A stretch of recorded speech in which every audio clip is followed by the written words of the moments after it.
permission of lobbying? Yeah, I think what you have to ask, if there would still be a lot of lobbying, even when you prohibited it. Now, why is it that it's so hard to get a prohibition to work?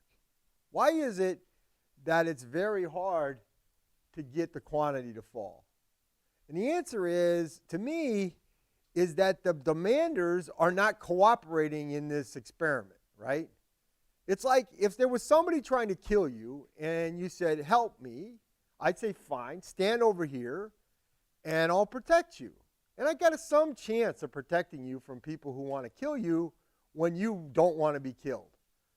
But when you want to consume drugs and my job is to protect you from yourself, that is a really hard task because you're going to do everything you can to undermine my efforts to, quote, protect you, right? That's what makes prohibition so hard is, right, the demanders don't have an incentive to kind of cooperate in this game.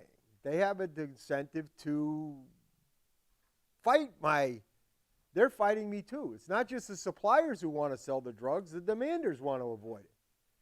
So I'd say, God, I can protect you. I can get rid of drug dealers in 98% of the locations. That doesn't do any good. The demanders will just go to the 2% where I can't. And that's what we see. And they often end up going to the places we probably wouldn't want them to go for lots of other reasons.